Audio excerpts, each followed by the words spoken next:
poppin', folks? This is BMOC. You're now tuned into BMOC.TV. Tonight we're talking about the election outcome. Last week we went super hard, telling y'all to go vote, tell y'all to go support Hillary, and we lost. We lost. They should post a picture of us up everywhere because we lost, dog. That's a hollow bar, by the way. How they did it on LOM. You just know that. But yeah, man, it was bad, man. It was just like bad, like Michael Jackson bad. You know what I mean? I don't know. Like I don't know what happened. Like Michael, I mean, like we won the popular vote. Barely won the popular vote in the Electoral College. He just swooped in. And now the president-elect is Donald Trump. Man, it's crazy. So we're gonna talk about that. We're gonna talk about Electoral College, which is the reason why we have Donald Trump now as the president-elect. We're gonna talk about the non-voting perspective of why some people who didn't decide to participate and why they feel the system needed to change and how can we move forward to make things better. So let's go around the room to the best co-host in the entire planet, man. Deshaun, say what's up to the people, man. What's going on, world? Thank you for tuning back in. You know, he just summed it up perfectly. We back here. You know, I know y'all want to get back to the music. It's coming very soon. We got some heat for the fourth quarter. We're going to review a lot of stuff, you know, but right now, while the time is right, before we let the moment go, we got to touch on these, you know, important topic and plant some seeds. So, you know, in the future, and while this current tenure is here, don't wait 3 years from now. You know, while we're here, you know, we're going to talk about what the process looks like and, you know, what we think we need to do to get this thing right. So, you know, start chatting, get your Twitter fingers ready, you know, let us know what's going on and we'll respond back to you. Amen. That's what's up. Tyra, representing for VA. Y'all, you see my hoodie, right? You see the hoodie? Made that I still ain't got. What's up? Still ain't got ain't got no website, ain't got no link to it or anything, but okay. I inboxed you. I think it's that Trump connection. I don't know, man. Mm-hmm. Blame it on Trump. That's the new hashtag. Blame it on Trump. Well, hello, people. We are here at a state that I never thought that we would be at. But it's all fair in love and politics. So let's get together. But shout out to my state of VA. Y'all pulled it through in the end. Shout out to Fairfax, Northern Virginia for still being blue. 2 up, 2 down, man. Andrew, a favorite of the show, always dropping that intellectual, spiritual, lectual, deceptual, all that stuff. I see the Michael Jackson band. I had to shout that out. Y'all get my intro shout out. The Michael Jackson band. It was in the back. Yeah. You say something to the people, man. Say what's up to them. What up, man? You know what's the toughest part about this whole thing is Ray Shrimmer made an incredible record called Up Like Trump, and now I'm gonna look like a weirdo if I listen to it. So that's tough, man. Cause that song is so fire. But yeah, we here, you know, and you know, Sean is Trev, we in Cali, and we did our part. So yeah, I hear you. It's tough, man. Trev, how you doing the show in a while, man? Just up to the people, Trev. Let them know what's popping out there. What's going on? Yo, what's good? Coming out of SAC. So it's interesting. Drew said California, we did our part. I did my part. I didn't vote, but California won.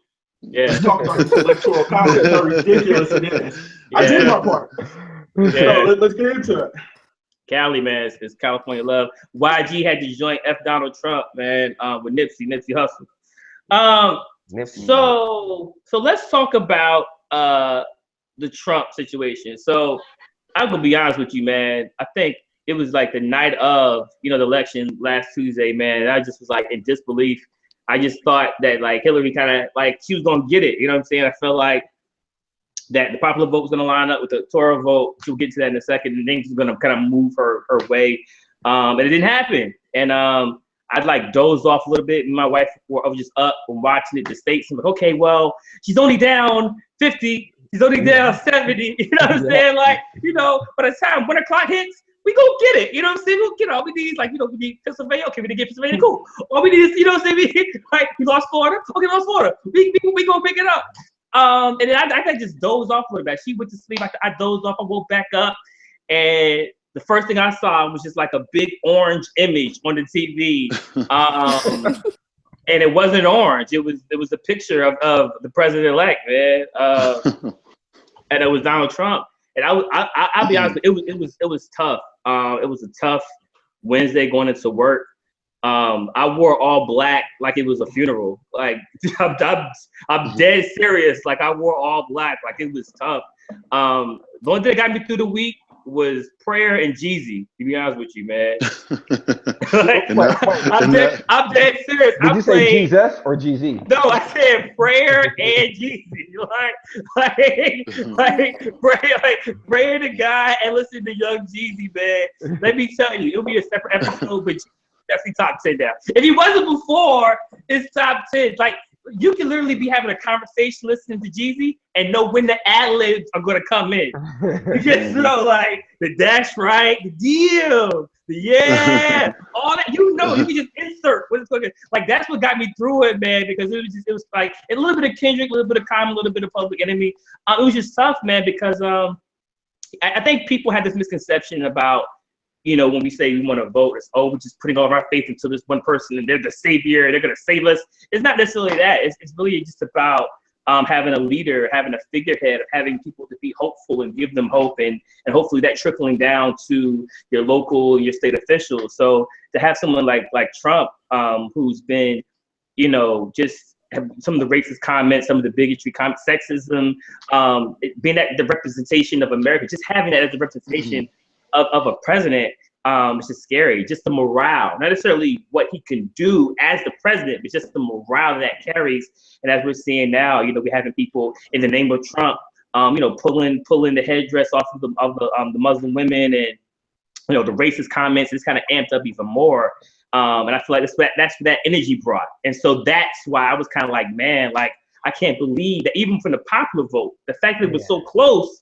Shows you, you know, the type of person that people want to support. So I think just that was kind of disheartening, and just kind of just tough to kind of just to get through, man. But I mean, you know, it's another week survived. There's other things going on. So yeah, it was just tough for me. So I kind of want to go around the room first and just kind of get like your feelings in terms of you know, when you found out that Trump was going to be the presidente. So Deshaun, let's start with you, man. What was your feelings on that? Yeah, I think I have certain things. I don't know if it's just my levelness or like a coping mechanism, but going into any situation, you know, I always kind of prepare for the worst. It sounds cliche, but in my mind, I have to mentally prepare not to have, you know, like an up and down. And so I had to mentally prepare that what if this happens, right? And so when it does happen, I'm kind of processing, because I mean, we've been here before, so I didn't want to be, you know, blind to the fact that when he's up a wide margin, and we're kind of seeing this develop when he's kicking butt in Georgia, North Carolina looks grim, Florida starts to look more and more bleak. I'm like, all right, this has a real shot of happening. So at that point, I started to prepare myself. And so after that, the most impactful thing that happened to me, and I kind of posted about it on Facebook, was like the energy the next day, because me being a natural optimist and person that's just kind of lively, like people are looking, you know, as a Black man, people are looking to see how it's affected me.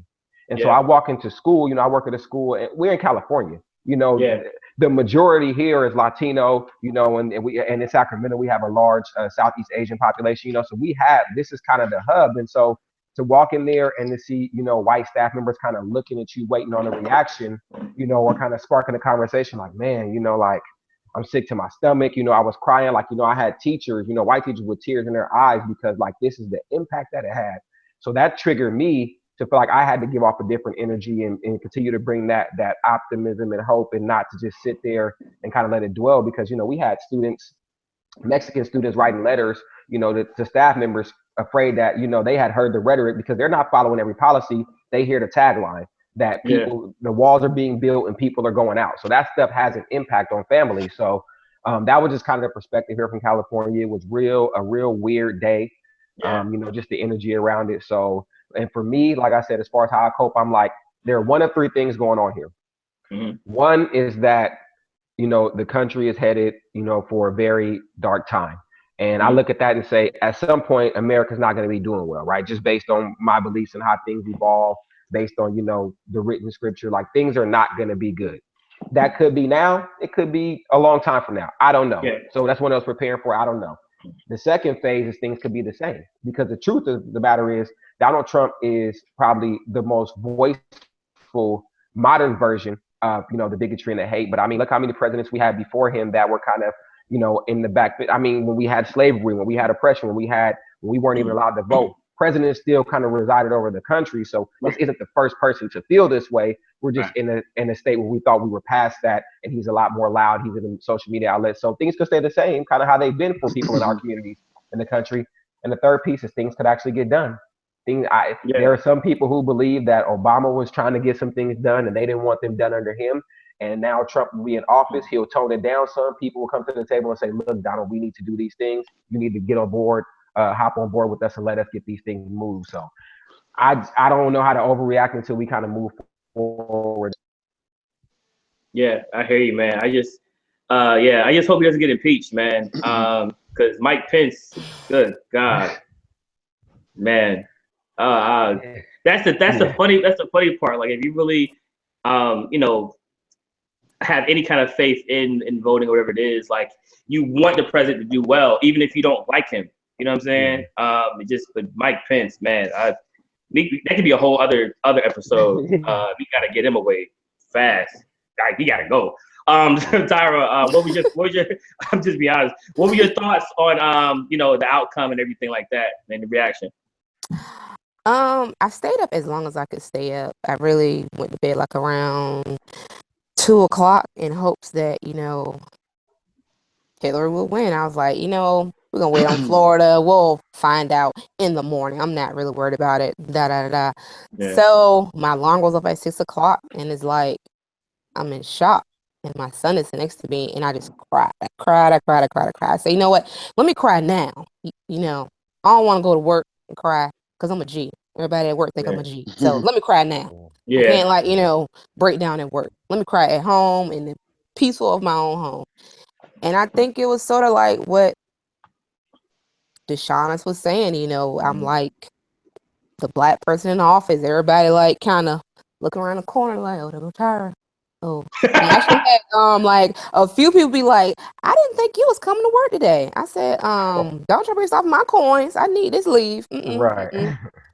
So I came into work and I noticed like, like my office is like kind of split down the middle. So like half of us was for Clinton, half of us was for Trump, and probably like a third of us, didn't vote at all. They just was like, you know what, I'm not voting at all. So the way my office is set up is like a big circle. So like the Trump supporters was like on one side of the office and the Clinton supporters was like on the other side of the office, and nobody like mingled to the other side of the office on Wednesday. Not one person. I think I finally saw one of them like around 3:30 because I needed something from them. I was like, hey, and it was like, oh, it was like real kind of like short, small talk. So I find this kind of like broke the ice. I was like, well, congratulations. You got what you wanted. Make sure you hold him accountable. We're in this together. So, I know it's a lot of tension in the office right now, but, we got to break it eventually. So that's when they were like, oh, I can talk to her now. Like, she's not angry. She's not going to fuss at me. And I'm like, that's not me. I would never do that. I'm going to say like, hey, you won. Let's move on. But, I'm optimistic because we're here. So it's really nothing you can do as far as right now. I mean, we can wish that he gets impeached, but if he gets impeached, we have Mike Pence. So I'm sort of on the board like, go Trump right now. Please. Look, I'm like, please let this man just, be successful. At the end of the day, I'm just hoping, we have some more elections coming up next year after next, and we can, at least get the folks back inside of the house that need to be there, mainly Democratic or the ones, that are going to vote our way as far as the Republicans to make some of these changes that he is proposing not happen, although he's kind of reneged on a few. So I'm very optimistic now. I'm like, okay, well, we'll see. So I don't know. We'll just see. It's America now, and I'm like, hey, anything can happen. Somebody can say that, somebody here from Saturn, and I'll be like, let me meet him, because anything can happen right now. One of the moons, at least. I got some dope moons. Yeah. But I want to say, you know, I studied astronomy in high school, but I was a little slow key. But I want to say something. Yeah, Trump has. I'm going to get to Drew in a second. But Trump has moonwalked a lot of issues that he's been really passionate about. In terms of like the wall, now it's going to become like a fence. He's probably going to end up turning it into like an ID. Well, it's going to be kind of like a password. They're going to just say, if you get the password right, people let him in. Like he's already like, the Obamacare is going to stay. He's going to change certain things about it. We're not going to, like all these things he's been super passionate about. He's going to send all the immigrants back, all the illegal aliens back. Now it's just the criminals. He's going to figure out a way to, so he's been moonwalking a lot.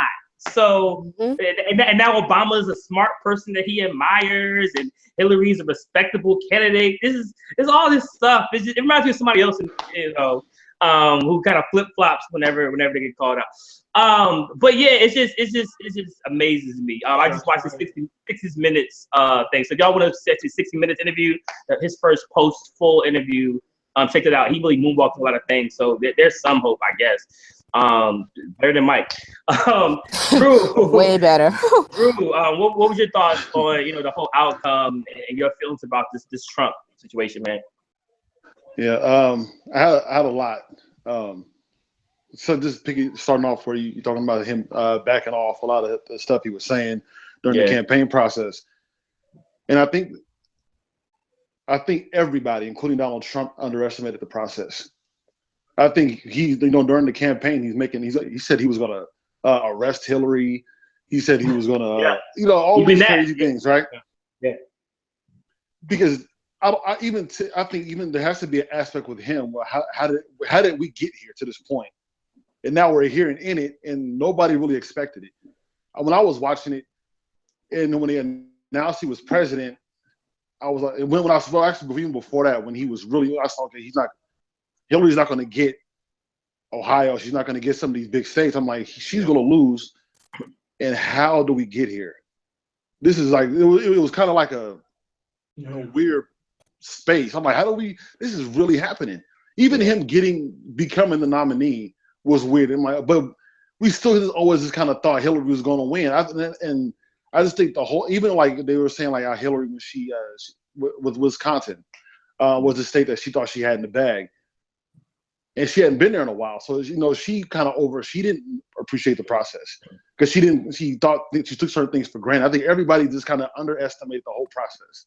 And then now it's not funny no more. It's not a joke anymore because it really ended up happening. And I think even, some of the crazy things that Trump was saying, he realized like, wow, okay, now I have to live up to these. I got to put people in place who are going to support this.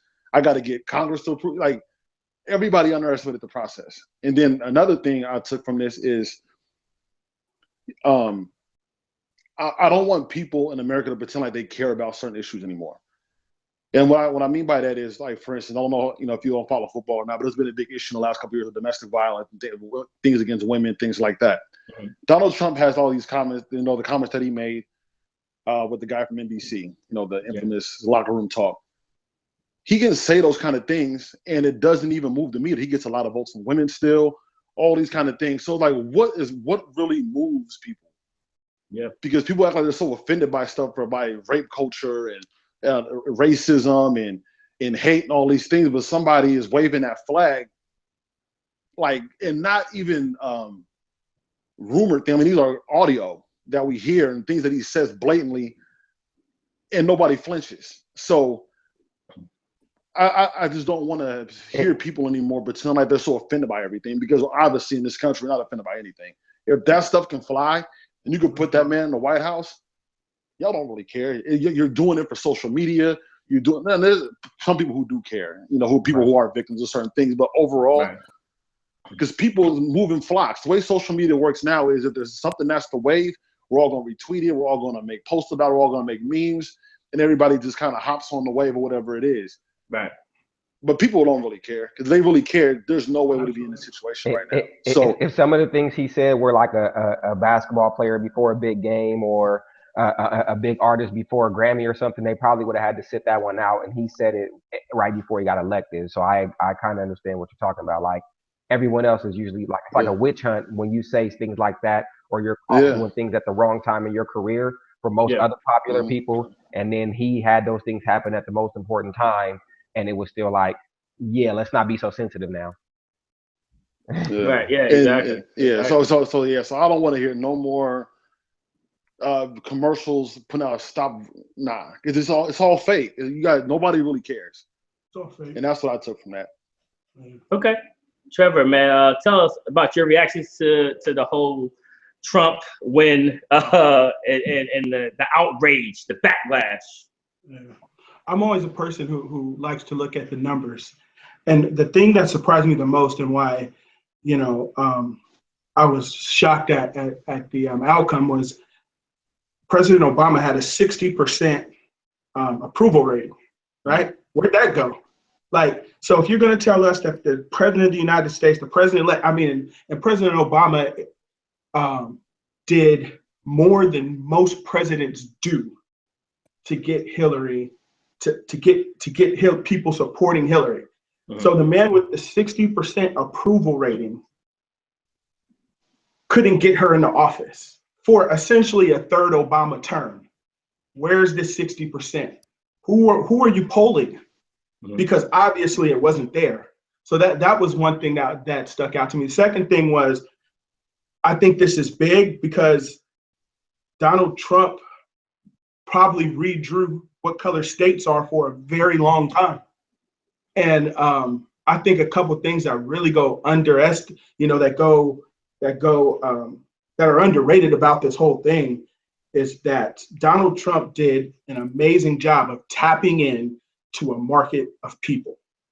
President-elect's race, his campaign was the same campaign Obama ran. It was change. It was change we can believe in. Blacks hit the polls, and at a record number, change. Everybody's looking for change, right? All Trump did was do the exact same thing with Make America Great Again, did the exact same thing, and he went and got the white people who don't go vote. Yeah. It was actually pretty brilliant. Mm-hmm. I think they thought that the Latino number would somehow balance out that they knew blacks were not going to be there at that number they were for President Obama. But I think they thought the Latino votes would do him some justice, and it obviously didn't because they lost Florida. Yeah. Florida's a state full of Latino people who socially are Democrat, but religiously Republican. Yeah. Mm. And it looks like he got by far enough of them to go right with him. And also too, like they all, and a lot of them are bad here, but a lot of them too, like let's see, like a lot of Cuban defectors. So people who came from, or their parents and grandparents try to escape Castro. So they flee dictatorship, and they still, they still weren't able to. He was still able to lock down those votes. And all we saw was a trend that happens every 4 to 8 years. It's blue, red, blue, red, blue, red. And the reason why I thought it might be different this time is because Ronald Reagan had the same kind of approval rate Obama had going into the first Bush's candidacy. And it did enough to get President Bush to become president. And I thought it would be, and that was kind of an anomaly. And I thought the support that Obama gave to Hillary, I thought it would be enough to overturn that, but obviously. May I say something about that, though? Okay, yeah. I was going to say real quick, and I was going to say, which would lead me to believe, based on the numbers you present, that if Obama had the approval rating and the numbers that, talking about economic numbers and where we're at as a country, those things could have all been aligned, and then people voted on a different emotion, right? Like, this wasn't about numbers. Like, yeah, Obama's doing a good job, but we need to see, this is resonating. Something else is burning within me, right? Because you could be doing a good job, but maybe they voted off a different kind of emotion that had nothing to do with what was actually going on, more on what the campaign was built on, which was change from what was the face of the country, what was the wave of the country. Yeah, and I think more than anything, it shows that the Democrats rolled a poor candidate out there. And the reason why they rolled a poor candidate out there is because if they got a person, all the Democrats needed was a person of high morals. Because Hillary couldn't play the moral game against Donald Trump because she did numerous things that the Republicans could throw back in her face. If they would have had a morally clean person, I think it would have been a Democratic election. But she was crooked enough in people's eyes where they say, well, look at her too. Yeah. I think that if we look at the numbers, if we're gonna play this numbers game of how, okay, there's a difference between Hillary and Obama. It's a lot of people who, if Obama got a 60% approval rating, it's a lot of people who still to this day will tell you, oh, I love Obama, but I hate Hillary. So you have those voters who, even though Obama pushed them, told them like, hey, you have to vote for Hillary. Like, this election means a lot. Like, you have to vote for Hillary. This same man who they love, they praise, that's their homie, the best president in the world, they still did not vote for the person that he told them to vote for. So when you look at those numbers, it's a large group of supporters for Obama who did not vote for Hillary, who found, their love in, whether they just weren't gonna vote. They said, you know what? If it ain't Obama, I'm just not voting at all. You have those voters. You have the voters who said, well, you know what? I don't like neither one of them, so I'm not going to vote. And then you had those voters who were like, well, I don't like Hillary, but I love Obama, so let me vote third party. That's when you got, the Johnson and the Stein, supporters. And then you have those folks who were dead hard loved Bernie Sanders, who they thought, you know what, since Bernie's not there, I'm going to make sure that Hillary loses. So I think that she had a lot of things against her. And this election, when you look at the numbers, don't play what actually happened. So the numbers statistically are really skewed. And if you look at the voter turnout overall, it's at the lowest it's been in 20 years. Like, that is a low voter turnout when you look at how many people came out for Obama.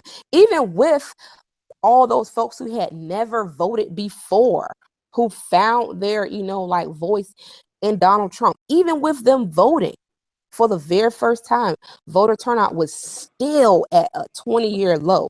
So that just goes to show you how many people really didn't vote at all. Also, so the numbers are really cute. And she actually still won the popular vote. Yeah, she did. Think about how many people who would have actually voted for Hillary, who voted for Obama, and who still to this day love Obama, but blatantly said, I'm not voting for Hillary. And I know a lot of people like that who was like, I love Obama, voted for him, but I'm not voting for Hillary. Hands down. Wouldn't vote for her. And that's when, I want to say two things about that. And one, you forgot the people who are just sexist and who didn't vote for Hillary because she's a woman. Yes. That's a big part of it. A lot of them. Maybe she was a man. And the second part is, that's what I'm kind of tight about too, is the voter turnout, because I'm going to go into Electoral College in a second, but that's a big part of the problem, because Hillary did win the popular vote and she won it over Trump. She got more votes than him. The problem is the voter turnout was just so low that you have to have enough votes for the electors to actually vote for their pledged candidates. So if you don't have enough of the popular vote and they're not going to vote, they can't vote for their pledged candidates, you don't have enough votes to win in general. And because the popular vote was so close, it almost makes it like the Electoral College was almost like a tiebreaker in a sense. So it's like, but we had, and that's the problem. That's why I have such an issue with the non-voters, because if you're not going to vote, or if you're not going to vote, it's thrown out. That's it. That's it. You're making it closer than what it is. That shouldn't have been that close compared to the things he said about women and about immigrants and Spanish community and the blacks. It shouldn't even have been that close at all. And so it was kind of like all of Trump's people showed up, some of Hillary people showed up, and everybody else who was either undecided or went to jail. So it was like that's my issue. I feel like it shouldn't even have been, and so I gotta put partial to blame. I can't really blame. It's kind of like a football team, right? And somebody comes to root for their team, you can't be mad at the people rooting for the team. It's like if your team doesn't show up, your team doesn't show up. Like it's just I can't be mad if you're rooting for the winning team because that's your team. But if we're at the home game and my people ain't coming to root for the team, it's like where my people, where y'all at? You know but to me that the part of that also too goes back to what I was saying before. I just think people underestimate. I think people thought I think people didn't feel like I'm not going out, but Trump still ain't gonna win. I think people really just felt like he's a guy who was a reality show star. He's always been a person who's always been a part of our lives for the last 20, 30 years or so. And he was a character. His hair and everything, all his wives. He's a character. And right. I think people might not have went out and think, he ain't about to win. And I think it's really not just that. I think that's just one little piece of it. But right. I think it's kind of like it's not like in baseball, the pop up and the ball's right here, and there's two guys, and they think the other guy's going to catch, and the ball just drops. Yeah. When it was easy, pop fly, and that's kind of I feel like what happened a little bit. So maybe there was less turnout too, because people just didn't really take the whole election seriously, which is one of my problems too. Because one thing that kind of I get annoyed with the process of every election. I've heard this every election. This is the most important election of your life. They said it every 4 years. Every 4 years, it's the same thing. So even when you do that, you minimize how important. You just said that. Mm-hmm. You know, so I mean, you know what's funny about that? To add to what Drew's saying too is like this when you shit talk was about true though. This was true here. But I mean, it always is. It always is. It's important every 4 years. Like it really be the most important thing in my life every 4 years. Though you can't make it that grandiose every 4 years. So I'm gonna tell you the difference. I'm gonna tell you the difference. Why? Because remember, do you remember how like, and this goes to not taking Donald Trump serious. People knew it was important, but people didn't think it was possible. We remember when it was Obama, it was vote or die. Everywhere, 106 in Park. No, that was 04. I mean 04. No, sorry. That was 04. Yeah, 04. No, it was vote or die in 04. And it was like, and that was very like in your face, vote or die. It was vote like or die. Or die. This election was a lot of like memes and jokes like, all right, you don't want him to win, which you really ain't. But you don't want, and so it kind of left people sit at home like, he ain't gonna win. It wasn't exactly. You know, it was crazy to me. And the night before the election, I was like, oh man, this is real. And I had a feeling Trump was going to win the day before. So you know how they have the early voters and the numbers come in and people can decide whether they want to tell the public, if they voted for Hillary or if they voted for Trump, right? And a lady was saying, I think it was like a number like 16% of the people did not want to say who they voted for. So it was like 56% Hillary and it was like 43% Trump or something. And then the other percents were others. And the lady on CNN said, I have a feeling that all these people who did not want to place their vote, 9 out of 10 of them are going to vote for Donald Trump. Mm-hmm. Because it's not something you feel really proudly to say. Like before you say you vote for Trump, you give a disclaimer. Yeah. You got to talk about how terrible Hillary is. You got to talk about how you don't trust anybody. And then you say you're voting for Trump. And I'm not racist. Yeah, exactly. Yeah, so when she said that, I was like, wow, I believe that to be true as well. So when I saw early in the day that it was already looking bad for her, by about 6 o'clock my time, I was like, oh, she's not gonna win this. Not if we're sitting here counting votes in Michigan. Yeah. Like seriously?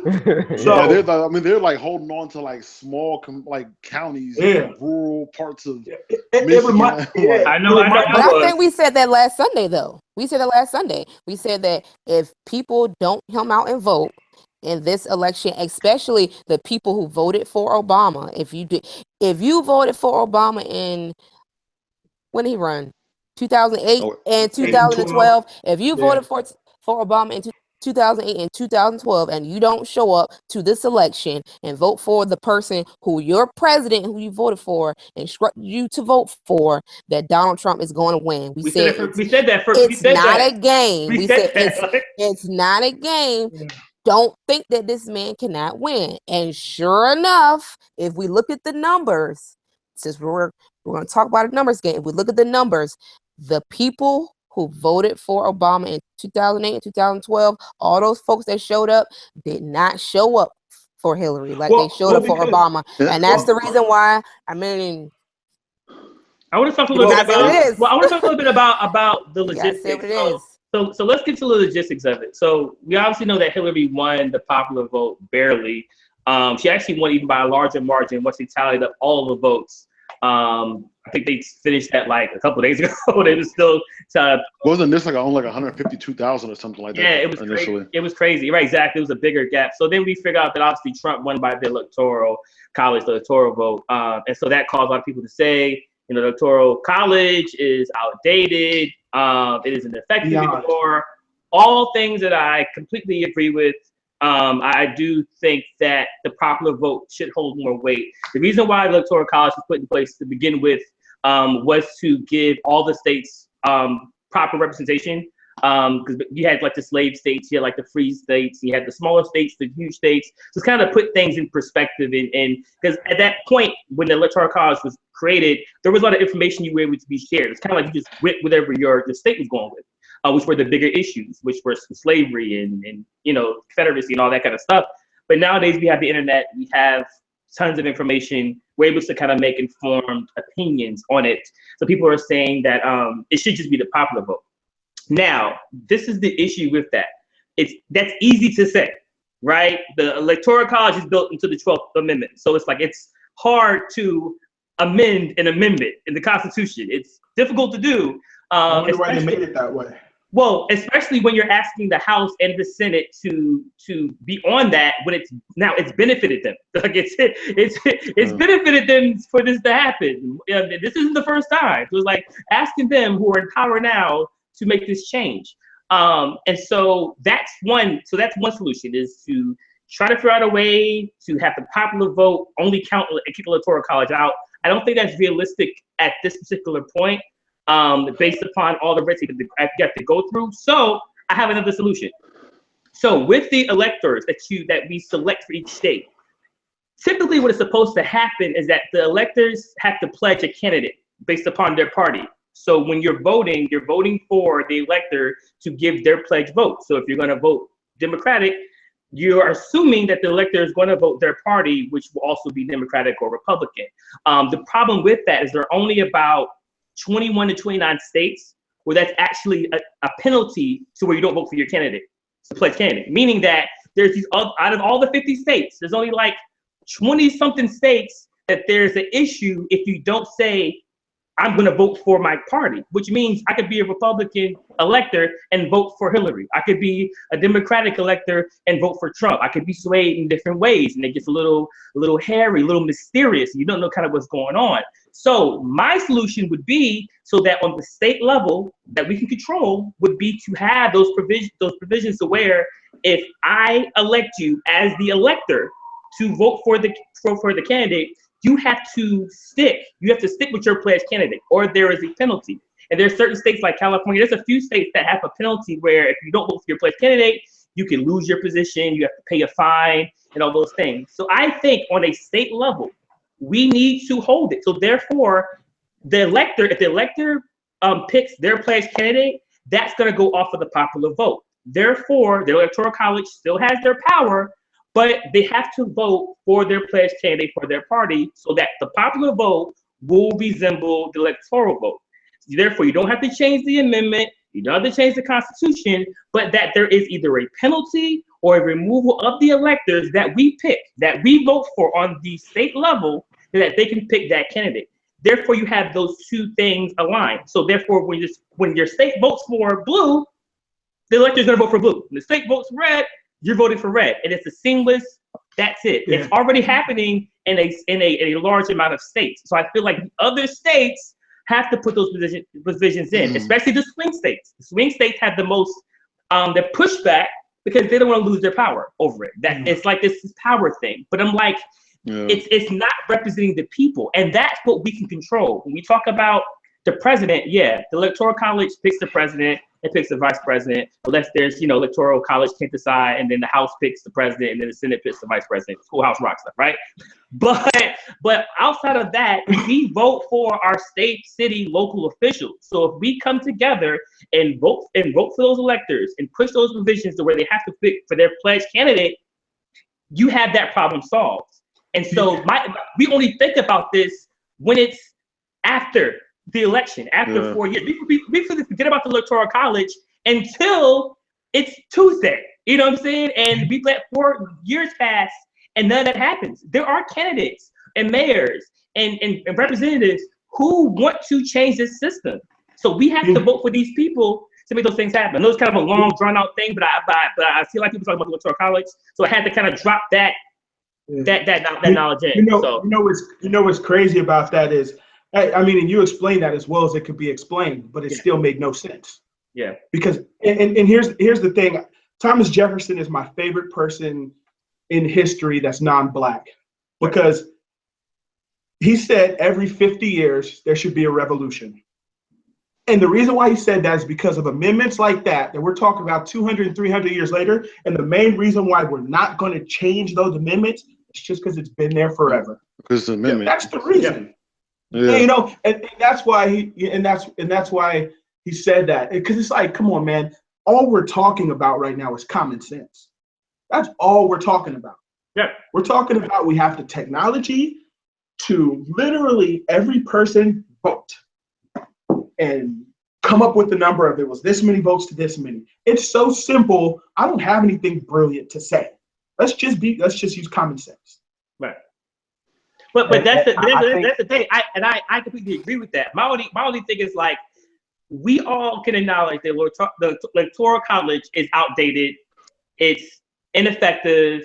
It's got us to this point, right? Mm-hmm. So my whole rant was about what can we do about it? Because at this point, we can talk all day about how it's outdated, and we know it. It's clearly wrong. It's out, whatever. So now, moving forward, there are people who want to become electors, who have states, who want to ratify the situation. So that's the next solution, is to vote the people of power and put provisions so that they have to vote for their pledged candidate. There's already 20-something states that have this going on, and that's the solution. Like, if we don't vote, and if we keep talking and not acting, none of this is going to change. So we have to put people in position who feel like we do. That's it. That's how Black people wouldn't be able to vote if we didn't vote on it. Women wouldn't be able to vote if we didn't vote on it. Segregation and marching and all those things were to protest to those politicians who could then vote on it. So everything that we've done as a democracy has been, whether we were doing Boston Tea Party, whether we were doing sit-ins, all those things were to get the attention of politicians to vote to change it. So that's the solution. One quick comment about that, though. Like, literally, the system that we are supposed to be talking about voting for, right? Because, you know, everybody in BMOC knows I don't vote. The system that we're supposed to, everybody's active. The mixtape rappers don't know. So the system that you want me to vote for is the system that told me that I was 3/5 of a person. I'm cool. They can have it. Cool. Okay. So, I have add to one thing to Walter's thing real quick, is that Walter, I'll let you go, Deshaunus. All right. Do you think? I think the one thing. I love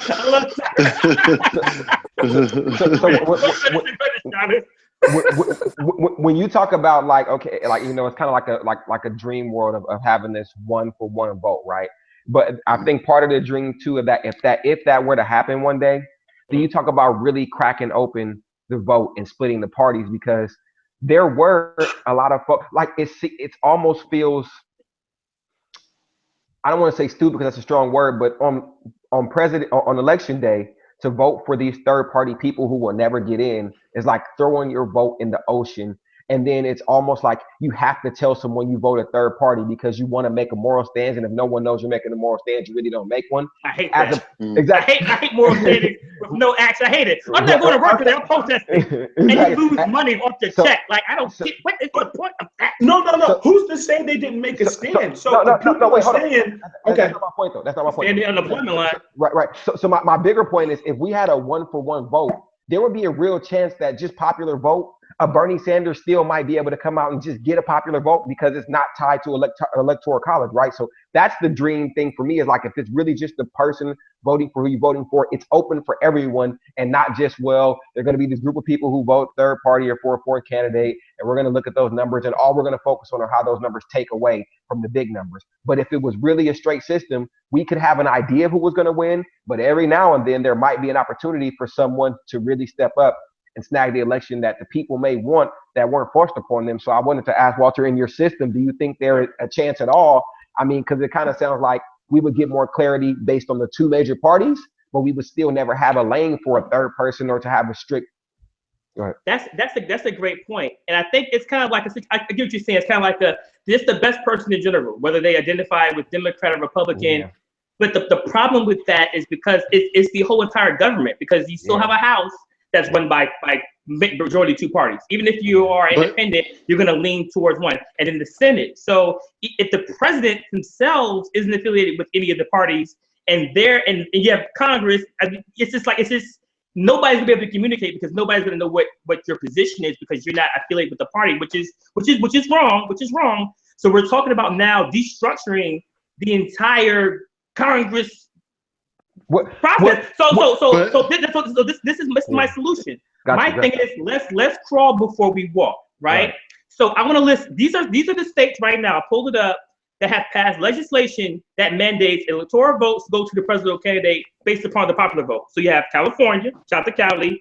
You have Hawaii, Illinois, Maryland, Massachusetts, New Jersey, Vermont, Washington, and DC. These are the only states in the district that means that when the popular vote dictates where the electoral votes are going to go. If the other states, out of all the 50 states, do this, it wouldn't seem like a dream. It would seem like actual reality. That's the first step.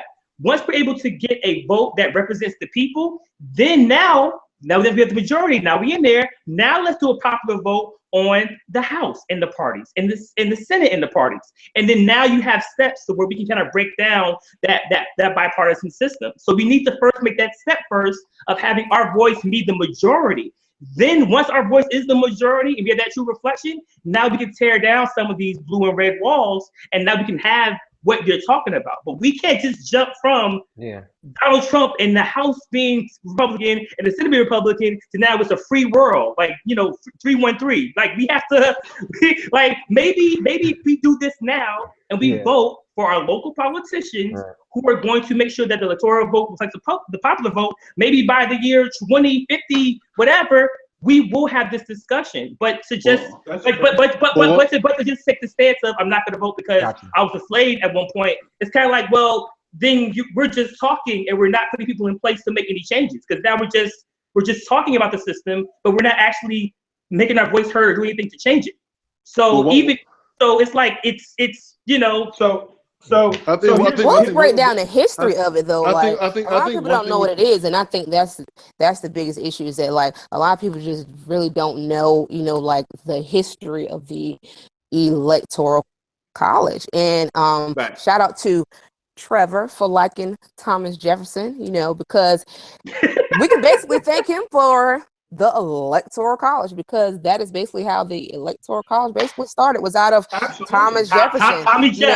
Thomas Jefferson basically, made this whole thing that we call the Electoral College happen. And basically, to Walter's point, that there should be provisions inside of there, the likelihood of the electors historically not voting with what their folks voted for is slim to none. I think it's happened maybe once or twice where they haven't voted with the person who the state voted. And when we look at these states who are red and these states who are blue, we also have to think about it. If you look at the state of Georgia historically has always been red. Yes. John Lewis has been a congressman since 1987, and his state is still red. He's a Democrat, and he didn't walk and march and fought, got hit and everything with Martin Luther King, yet his state is still red. But you also have to think about, it's a lot of people in Georgia who are progressive. So when we kind of not really look at, oh, this state is red, oh, this state is blue, when you take that out of it and just kind of get to know your politicians, I think you won't think so much of, you know, the red and the blue. But unless every single American can vote, like everybody would have to vote in order for the popular vote to work, and in order for the Electoral College to be like abolished and just base it on the popular vote. That's like the only logical way is going to happen. And we know that everybody is not gonna vote. Somebody gonna have a little thing about, oh, I'm not gonna vote. Even if we change it to the popular vote, you cannot guarantee that everybody is gonna vote, because everybody has a bias. Everybody has their own history. Everybody has this. So unless we go lock folks up for not voting and make that a law that you absolutely have to vote, that is the only way that the popular vote. That's really the only way. Now, will I have a solution?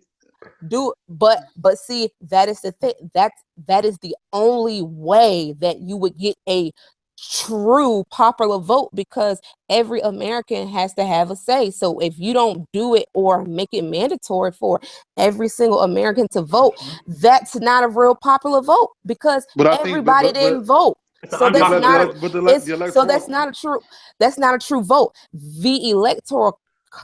The Electoral College is like the closest thing to doing a popular vote. Does it need to be amended? Yes, because it's old as hell.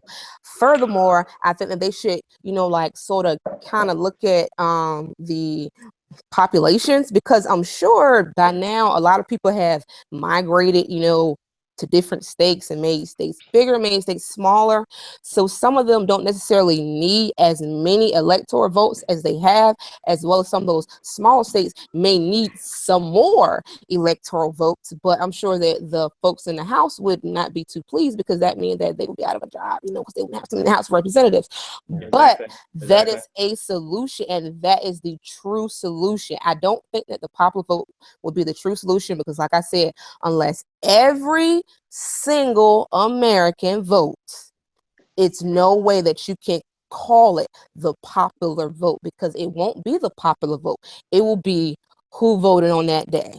Majority like we saw in this election. It's not going to be a real true popular vote. It's a skewed vote. Let you get his rounds off. Smack, you ready? Well, one thing, the Electoral College is a built-in reason why a lot of people don't vote. So if you did get rid of it, you can't make everybody vote.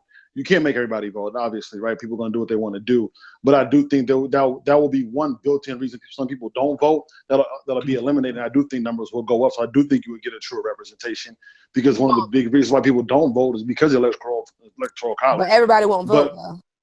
Tyra, let me get his brows off. Tyra, everybody's not going to vote. Everybody's not going to vote. But everybody's not going to do anything. A lot of people.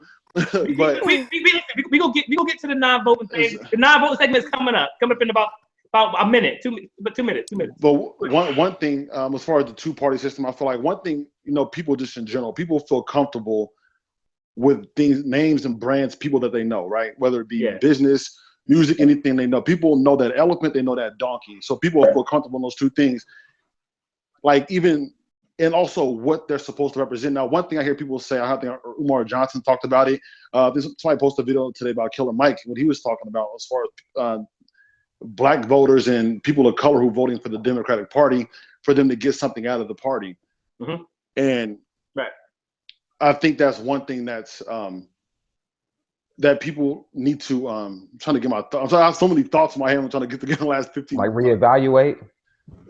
Yeah, exactly. Because people feel that if you have a third-party candidates, they won't have a shot.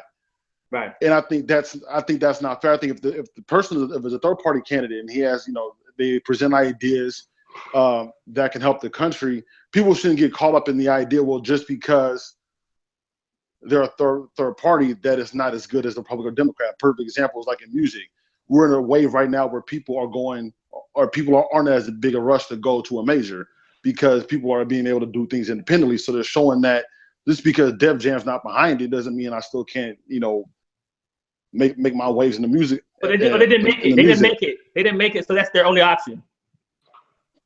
So it's like that's true. A lot of people do. It's like I said, the 48 laws of power. When they say they don't really want something that they really wanted. Oh, I couldn't get it a major, so now independent is the way. But every major artist is on a major. Every single one of them.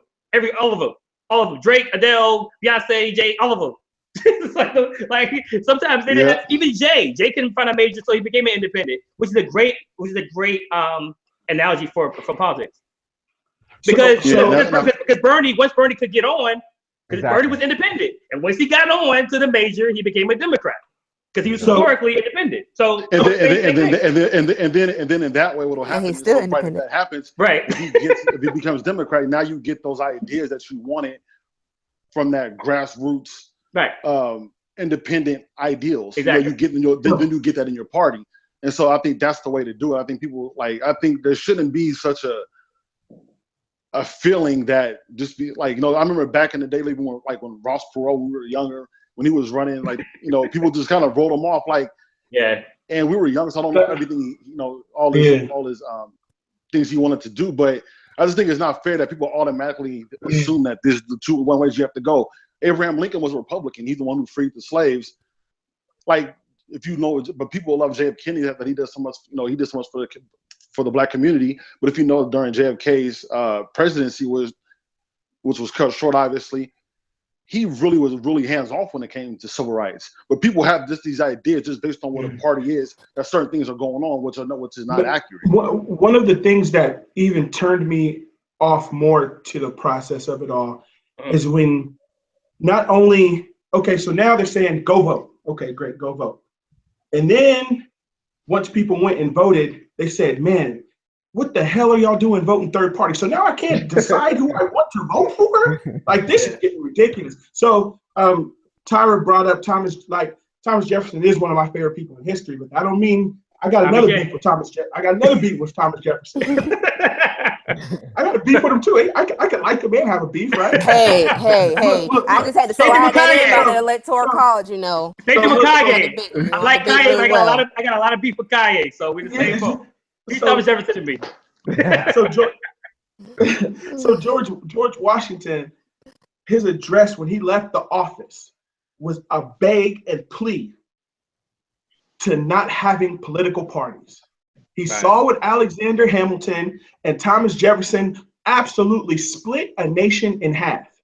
And he said, this splitting of a nation is the most divisive thing that we can possibly do. And look at what's going on now.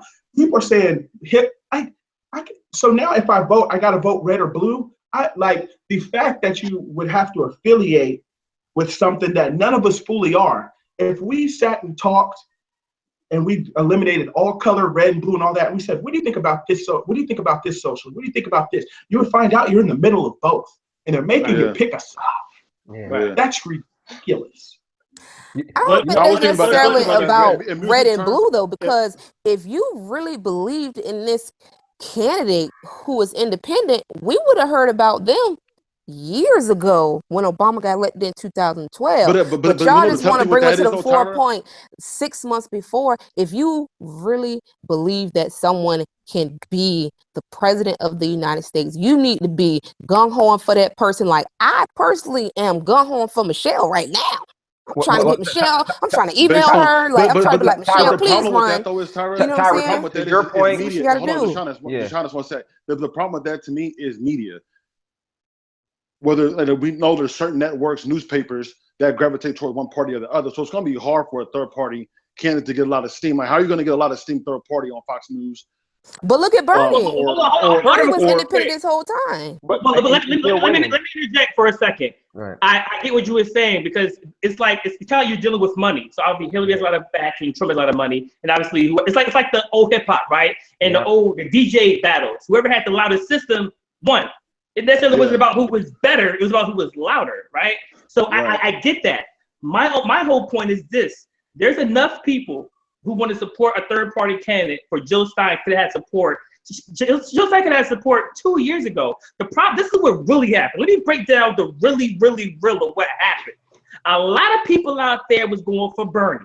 And they thought Bernie was going to beat Hillary because when Trevor talked before about the high moral situation and about a moral candidate, that was Bernie. Bernie was supposed to be the second coming of Obama. And so it was, okay, well, Bernie was independent. He's technically a third party running under the guise of a Democrat. So I'm going to vote for Bernie. And y'all held this thing out all summer. Bernie should have conceded like in June, but y'all held on until August. And then when it was like August 31st, September 1st, and he concedes and he backs Hillary, now we get the Jill, hashtag Jill. Because people were still butthurt over Bernie. They weren't about bipartisan then. They were about Bernie, and Bernie had to be a Democrat. If they really were about a third party, whether Bernie was running for Democratic or not, Jill Stein would have been back about a year and a half ago. So that's why when I see people now say the third party, I call them hypocrites, because you're not giving even Jill enough time to prepare her platform in 3 months. You should have been back in Jill Stein last August of 2015 or 14. But you guys, but not you guys in general, but people out there with the third party waited until the very last minute. It's like if it's a party and it's 20 people and 10 people want to go to McDonald's and 8 people want to go to Burger King, and 2 people are like, well, I ain't food McDonald's or Burger King. I want to go to Pizza Hut. It's like, fam, you saying this 5 minutes, you about to get in the car. The car started. You should have said this 5 hours ago. You want to say it now, and now, oh, well, I can't say my opinion. My dude, the party we've already picked is either McDonald's or it's Burger King. That's how y'all Jill Stein supporters sounded. Y'all sound like the people you know what? At the last minute, y'all wanted pizza when 3 hours we've been debating on McDonald's or Burger King. And y'all was cool with McDonald's. Y'all was cool with McDonald's. I think Bernie should have kept going. He shouldn't have conceded. So, and that's the problem when you talk about the two-party system. And first of all, I like what you're talking about, putting the plan into action. You put thought into it with the baby steps. But that's why we do need to get to a further point to where he shouldn't have to get to a point where he can concede. He should have been able to truck his campaign along all the way through the vote. No, but what I'm saying is the way the he should have been independent. No, not even that. He should have kept going independent. Tara, let him rock. I'm just saying. He should have. Go ahead, Shauna. Okay. But what I'm saying is when you talk about the two parties, the dollars are so powerful, the system is so used to it that it feels inferior. To where if it's a straight vote and the parties are decimated, it's a straight vote, then it's like, these are people. These aren't parties, these are people. There are 3 or 4 people up here. Who do you think is the best candidate? Imagine if there was no red or blue and it was a popular vote and you just had Bernie as a person, Hillary as a person, Trump as a person on the ballot, and even Jill. Imagine how those numbers look a lot differently, and imagine how many more voters turn out because they're like, man, I know Trump and Hillary are getting a lot of press, but if we really pay, we can get Bernie because I don't have to worry about Electoral College. It's my vote versus this vote. And I know that's a long way down the way, but it's important to get there because the whole concession process is really awkward that, okay, well, before, me, Trevor, and Drew are from California. So we're going to go out and we're going to go, rap battle with, Walter and some people in New York. But before we leave California, so one of us got to concede and just go hype the other person up before we go. Right. Well, what if we all nice? Let's just all go out there and battle with 3 of them bodies out there. And whoever the nicest out of all 6 of us, let's just take the crown, as opposed to we all got to get our dollars together. And now Bernie, who was independent, is all of a sudden Democratic because he has to get certain backing, which is made by the process. Now he's all of a sudden Democratic. That's the big thing too. The backing, it's the money, like the funding of the. How do you fund the campaign on that grassroots level? And that's the part that's tough. And that's why I was thinking about media and all of that. Like it's tough because how are you going to get like these newspapers and these networks, and how are you going to get like the big behind the scenes donations and all that kind of stuff? And Drew, that's the issue, because now this is why I think Tyra was getting to about the Electoral College. And this is why I still think Electoral College needs to be in place to represent the popular vote. Only because you still need a filter, because that means any person with money can get media attention. Kim Kardashian has more followers than most politicians. You know what I'm saying? Kim Kardashian could get 5 million people to vote for her. You know what I'm saying? It's like at that point it becomes outrageous, because now it's like, okay, well now you have to be rich. And it's a popular vote, and if I can just buy your vote, Trump's the president. I get that, but he still had to be affiliated with the party. He still had to be voted through the primaries. He still had to actually, go through with the whole thing with Hillary. So it's like this still was 3 to 4 steps he had to win. He shouldn't have got into the primaries anyway. But I'm saying if you open up to the popular vote where there's no primaries, there's no electoral college, there's no anything, any person that could get the megaphone will win. Like old hip hop. You didn't have to be nice. But that's also one thing. You just had to be loud. That was it. But also too, one of the things that made Trump appeal to the people who voted for him was there was numerous times throughout the process where Trump said, "I'm not a politician."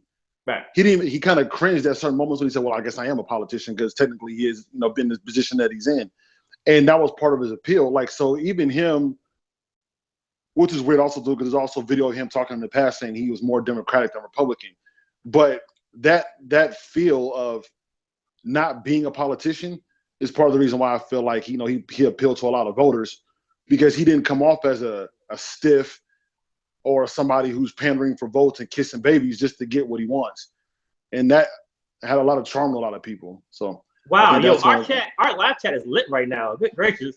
So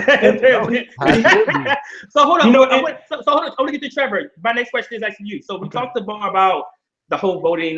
So we talked about the Trump outrage. We talked about Electoral College a little bit.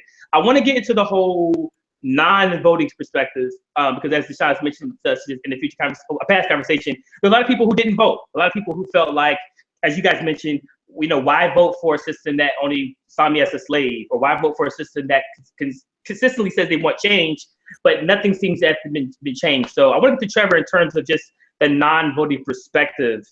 What are your thoughts on that, in terms of why you don't vote or don't want to vote? So,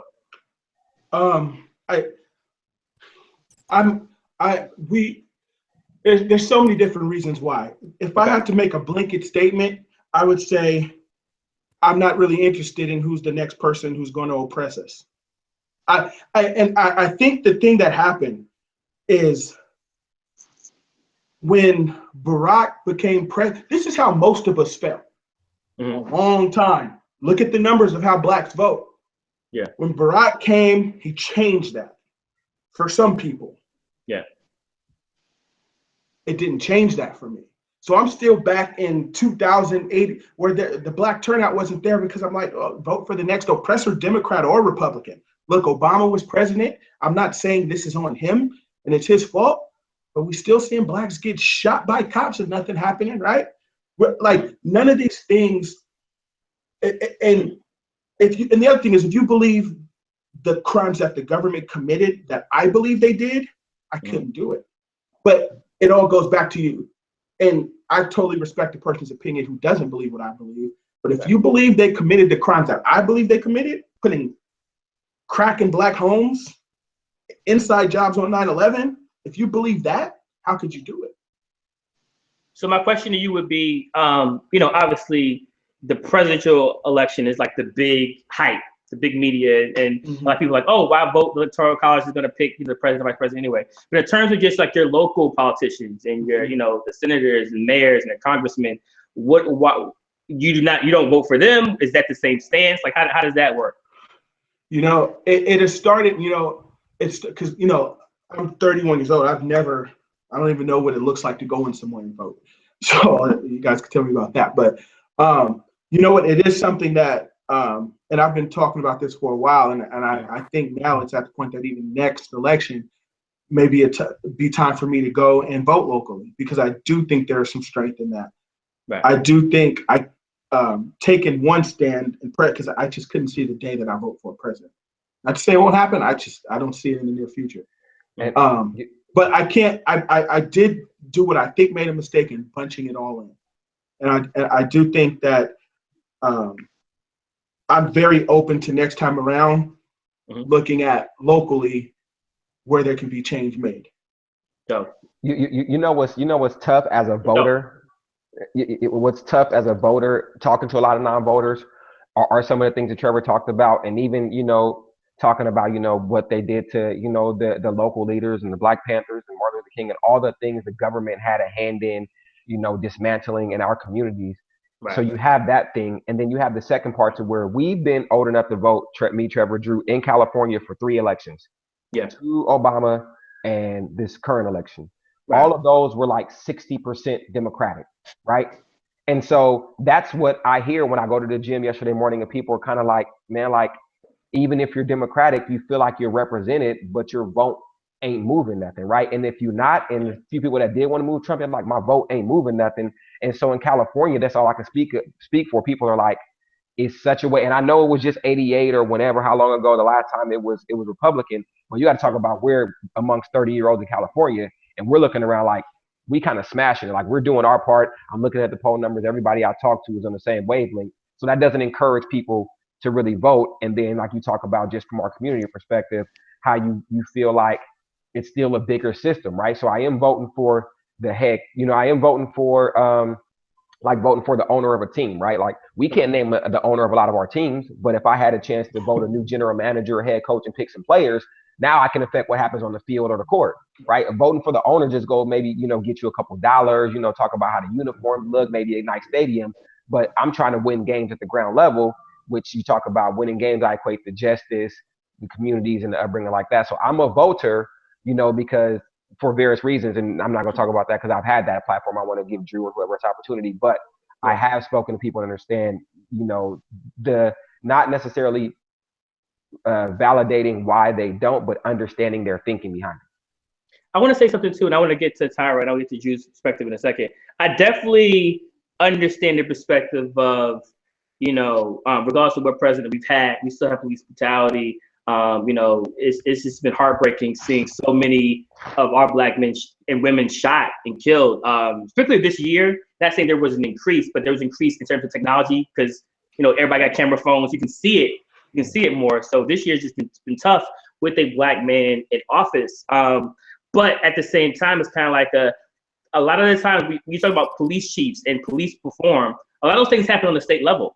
So even if, no matter what president you vote for, if you're not involved, and you said you're gonna consider vote next time, even if you just vote just locally, those are gonna hit the police reform. Those are gonna hit more of the communities, the education system, funding for community projects, outreach programs. A lot of those things are gonna come from the local powers anyway. So whether you disregard the presidency or not, if you don't vote locally, that's still going to hinder that progress because that can only come. Now there can be, in terms of the federal, having a federal thing of where states are forced to, look closer at police reform. They can say you need to look at it, but in terms of actual reform, that has to come from the state level. So you're right, in terms of that locally, we have to be involved with that. And historically, the reason why the Black people, we haven't been represented was because we couldn't, first of all, we couldn't vote. So we couldn't even put pressure on people. We couldn't put pressure on politicians to do what they're supposed to do because we didn't have a voice anyway. You know what I'm saying? So it's like now, at some point, what we're seeing, the young Black man in California, he's like the youngest, was it congressman or something? Like, like my brother, he wasn't involved in 9/11 attacks. He's not involved in the Black Panther and putting, drugs in the system. He's a kid who wants to do his best. So I feel like we got to vote for that brother to come back in. We have to promote these people to the first Black senator, the second Black female senator, AK, shout to the AKs. Like we have these people in power of color who are, gay and lesbian and Black and Spanish and people who are going to act in our interests. We have to vote for them. The times when we're talking about, there weren't people of power, of color in power anyway. So that was, I'm not saying let the past be the past, but in terms of the future and today, there are people who look like us and who have our best interests. So if we don't vote for them, they don't have enough power to support to do what we want them to do. Case in point, Obama, who was a Black man in office, wanted to change things, but based upon the House and the Senate not representing our interests, not representing his interests, he had a lot of pushback. And that's why a lot of things he wanted to get done weren't getting done. So it really isn't just about one person saving us and one person, voting for an executionist. It isn't about that. It's about voting for someone who's going to support what we should already be doing. We should already be helping our communities. We should already be volunteering. We should already be, protesting and boycotting companies that aren't appealing to Black people or are being racist or not hiring us or whatever it is. We should be doing that anyway. We're just voting for a figurehead that hopefully can lead our state leaders and our city leaders and our local leaders to do what they're supposed to do for us. So I'm excited that people are opening up to the idea of just local voting, man, even if you don't forego the presidency. But if you at the elections and you already got in line, and you're already there, It's like my analogy. If you're hungry and you're thirsty, and you're already at Burger King, and you got your number one, you might as well get a drink. That's all I'm saying. The presidency is the drink. Don't leave and not get your drink, my brother. You've been in line for 10 minutes. You might as well get a Sprite.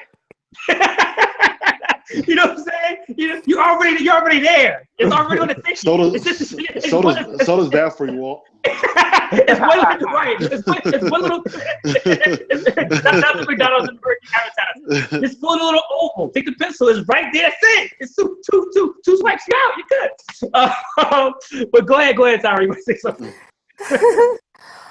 I think that definitely, as far as voting on the local level, you should definitely vote on a local level. You should be at the polls. I know in my state of Virginia, we vote every year. We vote every single November. Yeah. We vote.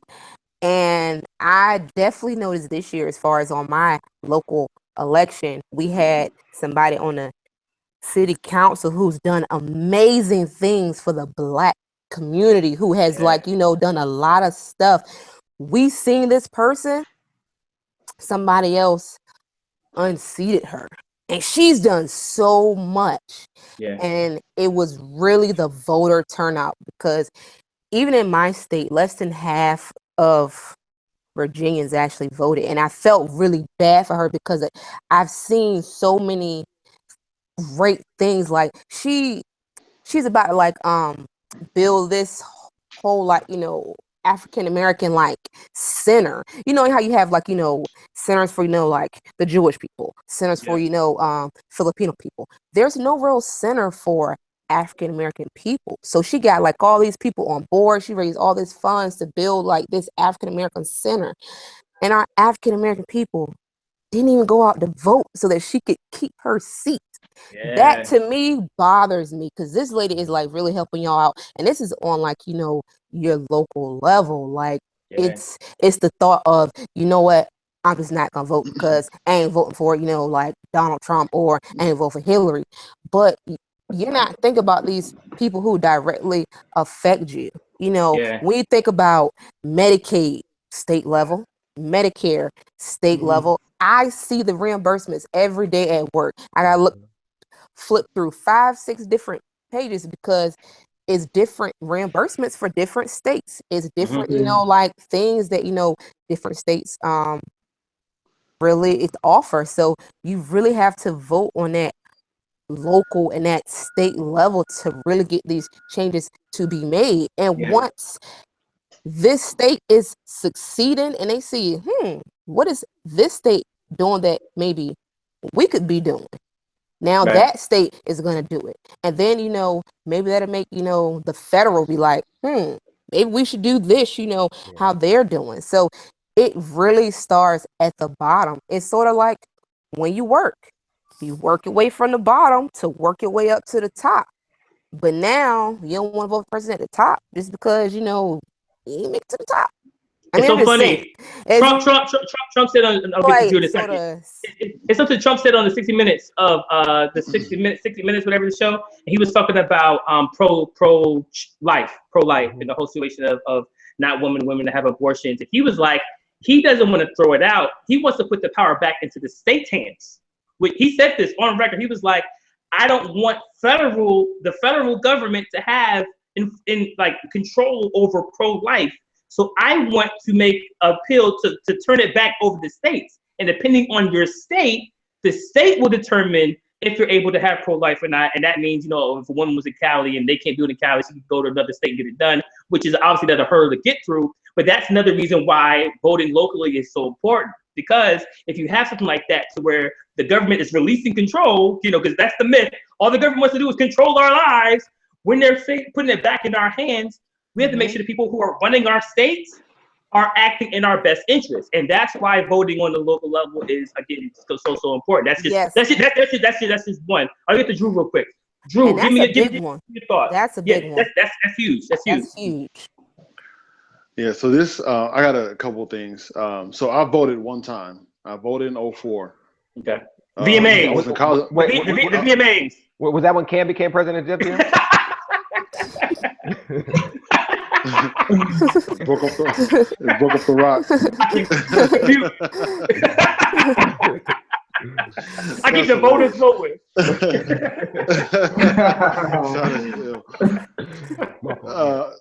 That was actually my first time voting, though, Drew. 2004. That's my first time voting.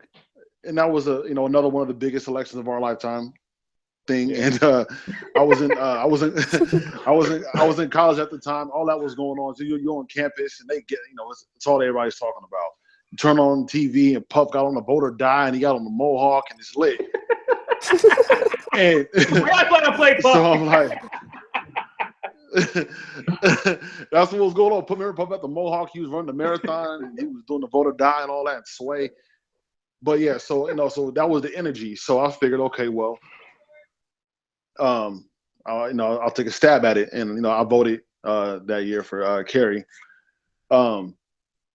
But I learned a lot of things since then, and there's certain things fundamentally I don't vote. One of the reasons being, like what my brother was saying, certain crimes that this country's committed. I'm a big obviously I'm a black man, and the things that we go through in this country are very important to me. Yeah. To me, all my friends, my family, everything. But I'm also and I've always studied and had a big interest in Native Americans and their plight in this country. Yeah. And learning about the things that they've gone through, the genocide on them, the government's, for instance, perfect example. So our country, one of our symbols is Mount Rushmore, right? Mm-hmm. When I see Mount Rushmore, all I see is a violation of the Fort Laramie Treaty in 1867. That was to keep soldiers, miners, pretty much white people out of the Black Hills, which was sacred. Paha Sapa, which is the Native American name for the Black Hills, is sacred for the Sioux. Signed the Fort Laramie Treaty, and not only did they totally violate it, and as soon as they found a couple miners got in, they found gold. They were in there. The government did nothing. All they did was try to push the Indians onto reservations, force them into Canada, things like that. And so right in those hills is Mount Rushmore. So they violated the treaty, exterminated the people, exterminated their food supply, killing the buffalo, and then they go on to carve 4 presidents into it. That's just the most disrespectful thing I've ever seen in my life. And these are the people that I'm voting for. I'm not doing it. That's just absolute disrespect and no care for people's lives. Nah, not messing with you. So that on top of you look at issues with the voting machines in urban communities, all those different type of things. It's not a fair playing field. So so for those reasons, I don't vote, and I probably never will. Drew, you sound like the Shark Tank investors. It was like, so for those reasons, I'm out. I'm out.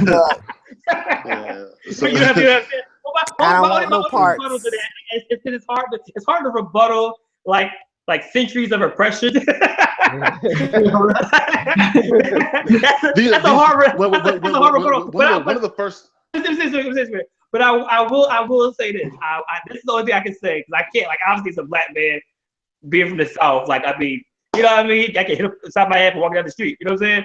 But it is what it is. But I want to say this. To me, I look at the American government. I don't want to say a marriage. I want to say a family member.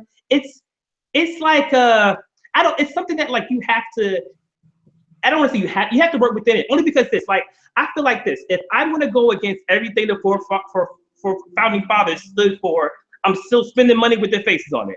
I'm still somehow benefiting off of the democratic process by being an American. And that's so prevalent to me when I go to these other countries. And keep in mind, everybody, all the other countries that y'all want to flee to, they got problems too. And y'all don't want some of their problems. All these beautiful places in France and Amsterdam and London, you can't even a part of the EU anymore. Y'all don't want some of these problems. Y'all go to Canada, Drake down here. Drake got a house in Calabasas, all right? You know what I'm saying? So chill out. But I would say this is kind of like a situation where it's like a man. If I'm going to live in this country and I got to pay taxes, and even if all these people who are getting paid off, if I have to pay taxes to be an American, then I also have a right to vote. And so it's kind of like if I gotta pay taxes, I can't volunteer to pay taxes because of something that happened in 1882. You know what I'm saying? Or 1700s. Like I don't have the right. So if I gotta pay taxes, damn, let me at least figure out locally who can I vote for that looks like me, because the money I'm spending don't look like me, and the taxes I'm paying to people don't look like me. So let me at least vote for someone who's going to either act in my best interest or look like me, because at that point, that's what I can do. Because other than that, am I leading the next Black Panther Party? Am I leading marches down the city and the streets? What else, other than mentoring people to do community service and the things I can do, what else am I gonna do that's gonna eclipse the power of us coming together to vote? What else am I gonna do? If not, then I'm kind of just like talking about stuff that happened before, but I'm not really making my own history. I'm not really putting my name in the history books. I'm just talking about what I read 200 years ago.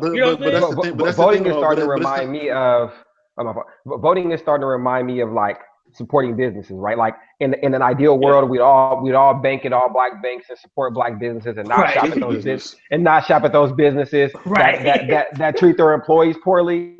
But it's like, man, it's like, man, if I shop at Walmart, it's like it starts to become like harder to find, right? So it's like I've been to Walmart but it's earn my money, and so I would prefer not to shop at Walmart, but I'm not gonna feel guilty if I buy a Gatorade coming from the gym by Walmart. So it's kind of like the presidency. Like I would prefer to be able to go in there and and not do, like you said, I'm a shop, like I said, you're gonna be in the country, you're gonna be under someone no matter what, right? Because even though I cannot vote for the next 12 years, that person is still gonna decide things that affect my life potentially. Exactly. So I feel yeah, go ahead, Drew.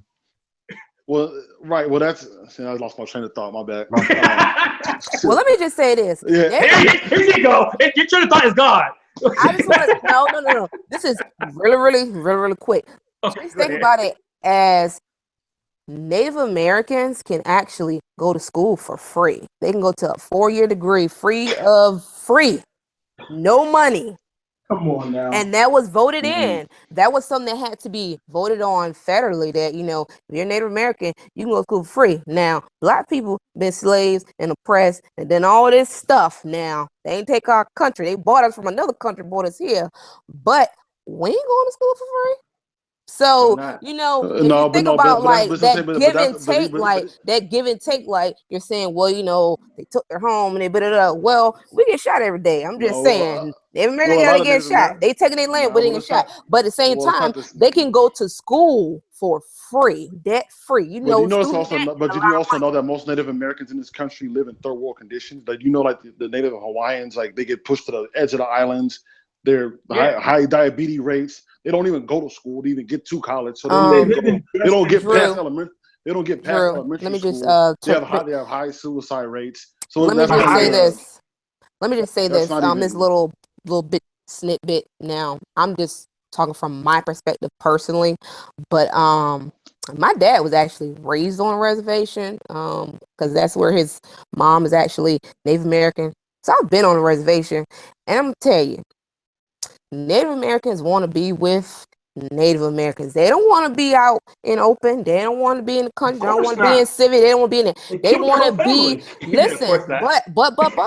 listen, but they also only want their people there. Now, my dad was actually mixed. His mom is Native American. His, I know. Mixed, right? No, so funny, right? That's not what I'm laughing at. Right? Let me finish it. Right when you finish, I have a comment. Okay, you got a comment? And yes, I know the tribe and everything. I know Black people say they never. No, it has nothing to do with that. Anywho, or whatever. So my dad, his dad is Black, but his mom is Native American. They actually forced her off of the reservation because she did not marry inside of, she didn't marry an official Native American. So that their marriage would look real to the Native Americans, he had to actually live on the reservation, like, his dad. And my dad actually left the reservation, eventually went into the military, So when my dad actually passed away, he still had a house on the reservation because he's the firstborn that was left to him. When my mom tried to go back and retrieve that, they sued us because this is their land. So to say that, you know, like, oh, Native Americans get treated so bad, like they have their own stuff too.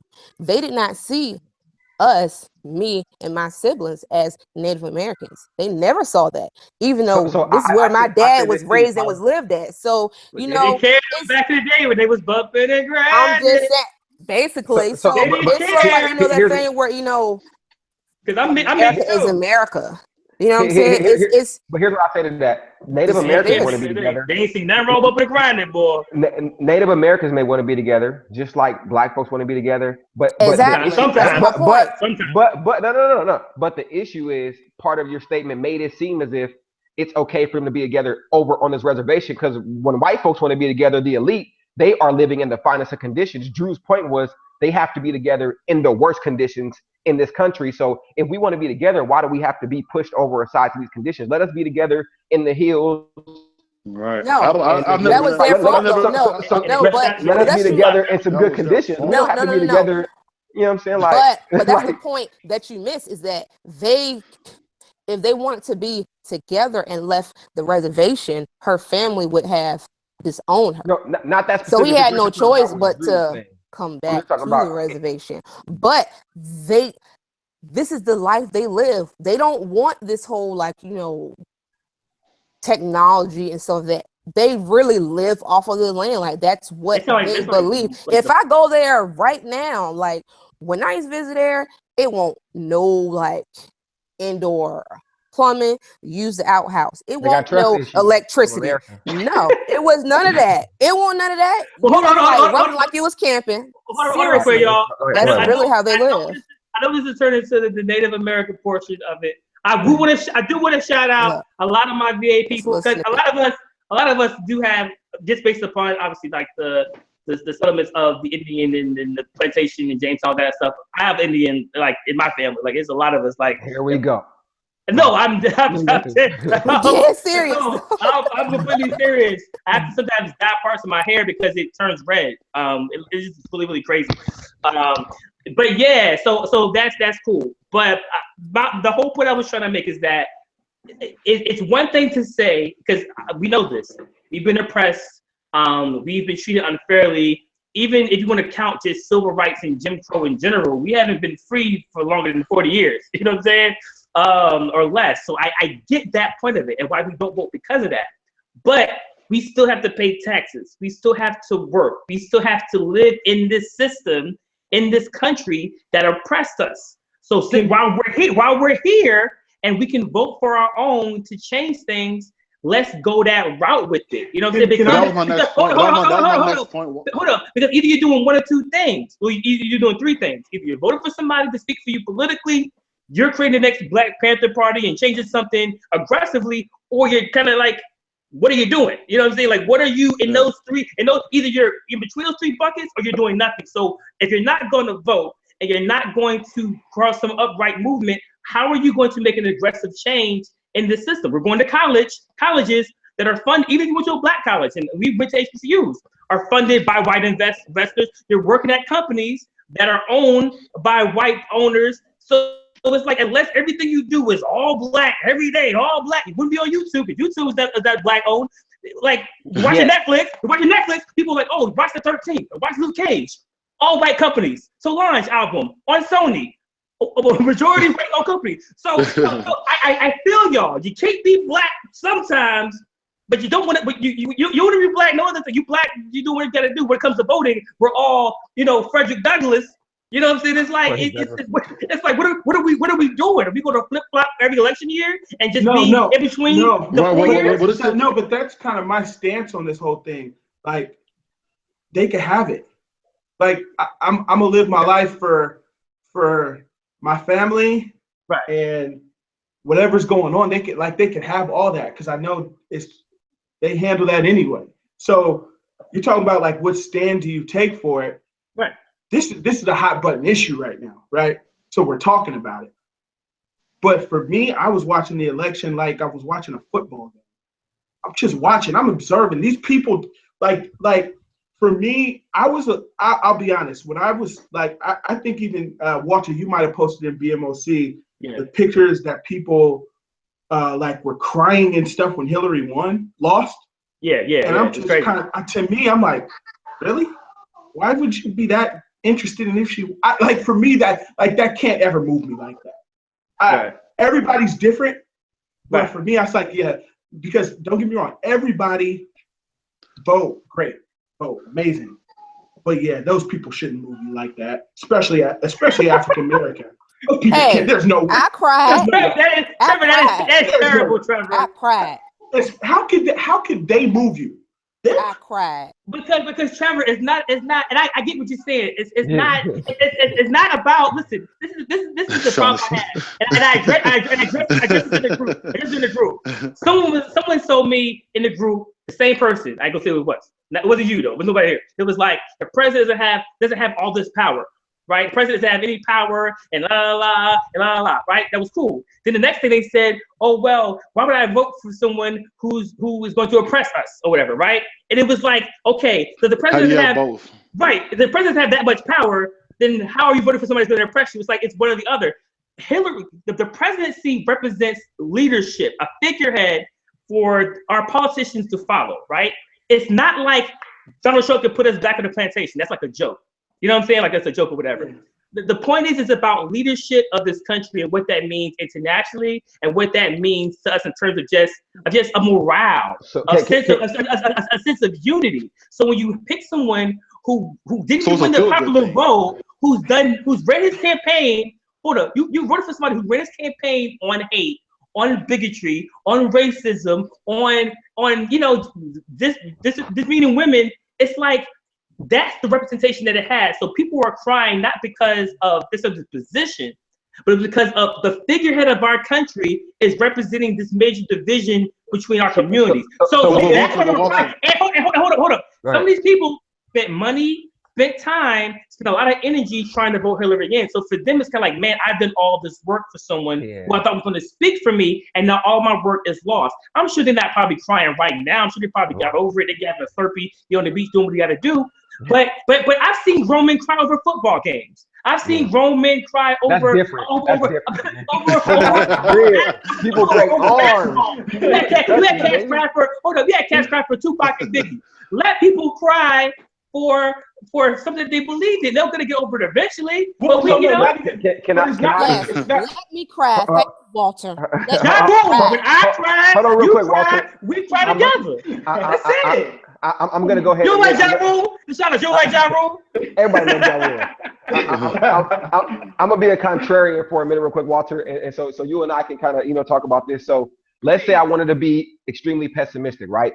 Yeah. So folks in a lot of the communities we represent, and like you're talking about, either you're with this establishment or this system, or you're kind of being radical. A lot of folks feel like because the Black community and those communities are so far behind, the only way to try to catch up is to be aggressive, right? That's how you represent us, is to be aggressive and to be radical. So folks, not only we're fans of Obama, but it felt like the only way to kind of represent the community in a sense was to be, yes, the president of everyone, but to kind of be very bullish and to be radical in some incidents, right? So what about the folks that say, Obama showed me that as a leader, he was a great leader, but he was still a great president.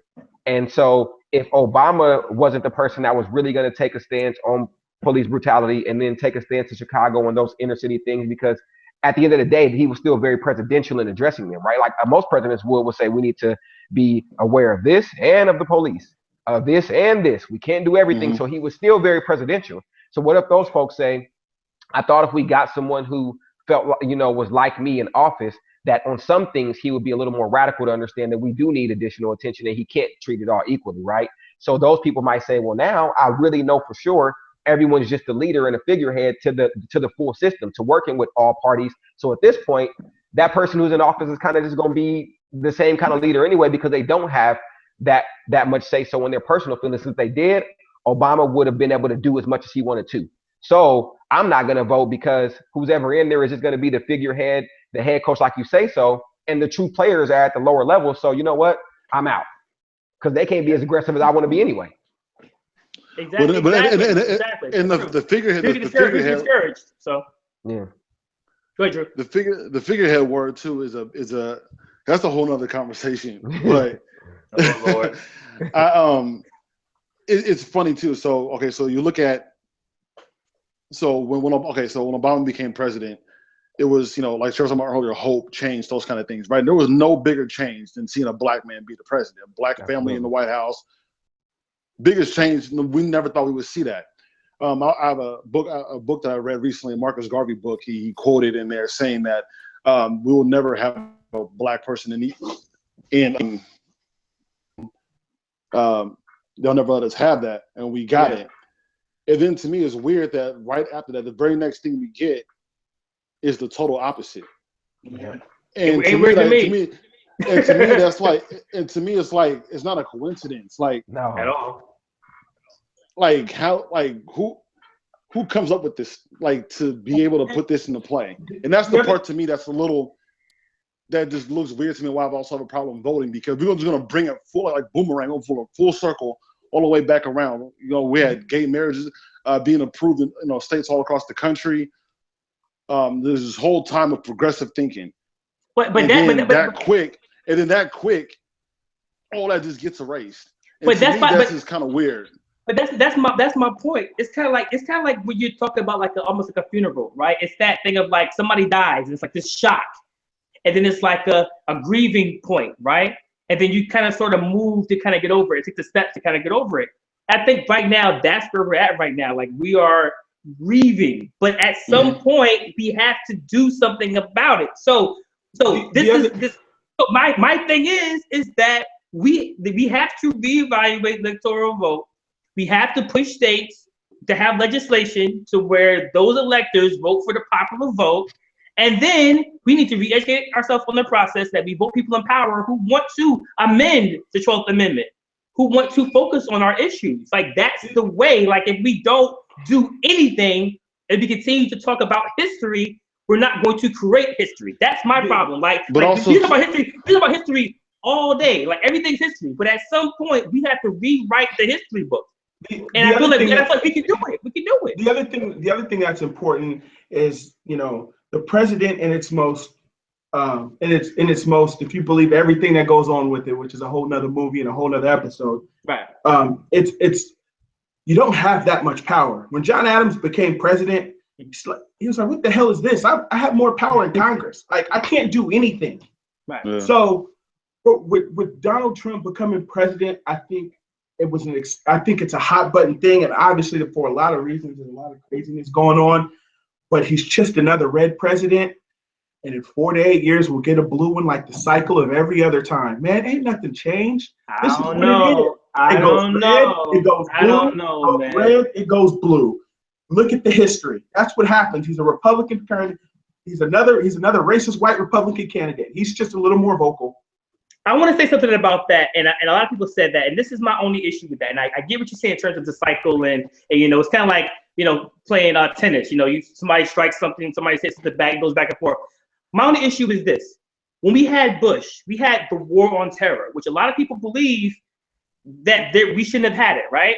And so you have families, and I have families too, and people who had to fight, who died because we elected the wrong person in office. Now, yes, we had Obama, and Obama, all that stuff. He made the treaty with the Middle East and stuff like that. But the president can put us in a position to go to war. This isn't a scare tactic. This has happened. So when we say, so people say, we just had the Reagan, we survived Reagan, crack era. Oh, we survived Bush. And you have, not the Vietnam War, war? Korean War. Yeah, Korean War, stuff like that. And then you have the Gulf War. And then the Gulf War. Then you have Bush. And you have the war on terror. Yeah, we survived because we're talking. There's people who gave their life who had to die over senseless war. That's just one example. We're talking about poverty. We're talking about people who haven't survived bankruptcy throughout the Bush years. But there are still effects from those presidents that we deal with today. So when we say we just survive, I don't want to just survive. I want to thrive. I want to thrive. I want to become a better nation. So yeah, we're still here talking. There's people who lost their lives because the wrong person was in office, and we went to a war where a lot of people died. A lot of money was spent. They could have went to education. They could have went to bridges. They could have went to community services. So it's like, we can't just say oh, things will just, we'll survive it. 4 years to be somebody else will be good. It's like, no, in these 4 years, Bush could piss off and mess up the treaty we have with the Middle East, and we'd be into another war. And I may not be here talking to you. We may have to be and serve or whatever in the war. Like it's things that can happen in the 4 years. So I get it, but we can't. I'm not saying you are, but we can't take a lackadaisical approach like it's a movie. Like it's we wait for the sequel. Like stuff can happen. Like I agree with that 1,000%. My answer for that is I support another episode, because then we'd go into some. I know where you're trying to go. I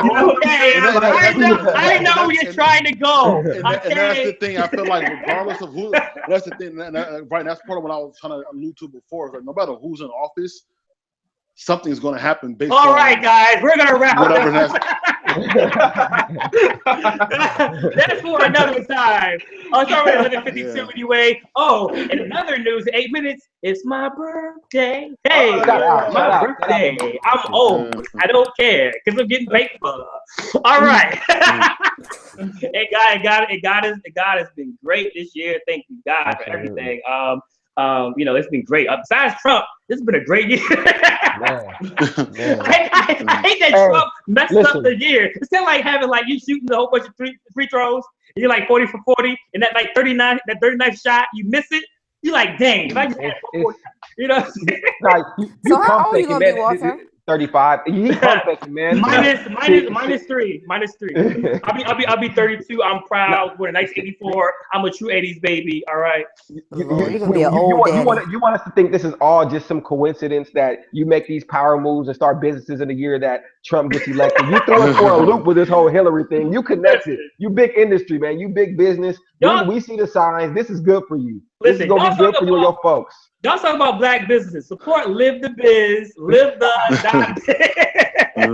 Support me. Support me. Real quick, did you guys watch Dave Chappelle's monologue on Saturday Night Live? Support me. Support me. Darn it. No, specifically, support education, support people in your communities. You know what I'm saying? Like I think Drew talked about it. I think John talked about it earlier. Like support our businesses. Yes. Like I said before, the flip side is Trump can do a lot of things, but we still have power. We still can again invest into ourselves and create businesses and support those who have those businesses that we want to support. Like, I'm not saying because Trump is the president that we have no power. Oh my God, Trump will overcome. I'm saying, there's some things he can do. But there's some things that we also can do as well. And so we're not powerless. And I actually made a couple of stanzas about that. I was like, I'm discouraged. And I've been playing Jeezy all day. I'm probably going to play him tomorrow. And I'm going to church and I'm praying it. And I know that God is in control. He is the master, but God wants us to put that work in as well. And every story in the Bible that's had to overcome, Job and Jonah, and all these different things, like they had to overcome things to get through it. They had to put the work in. God wasn't just going to give it to him because he was the master. You have to put the, and I get all preaching everybody, but you have to do the work in it. So that's what I believe in. I'm going to pray. And after I pray, I'm going to do whatever the mission is that God called me to do. So whether that's speaking to people, whether that's using YouTube, whether that's educating people or helping artists, or whatever I have to do, I have to play my part. And people in higher positions or lower positions, wherever it is, just do your part. Do whatever you can do on your level. So if you're not going to vote, then be out here and mentor somebody if you're not, or sponsor somebody, or help somebody get to college, or just be a good role model in your community. You know what I'm saying? I see a lot of people who talk that are not doing anything. Like, even if you don't vote and you're at a volunteer program, do you? You know what I'm saying? Like, buy and choose all the people who are not doing anything, and just pointing at us of people who are doing stuff. It's like, you're pointing at me, but you could be doing something too. You're powerful. You're just as powerful as I am. You know? For example, I don't like to brag, but conceptually, I put a lot of things together and did some writing on To Be a Butterfly, because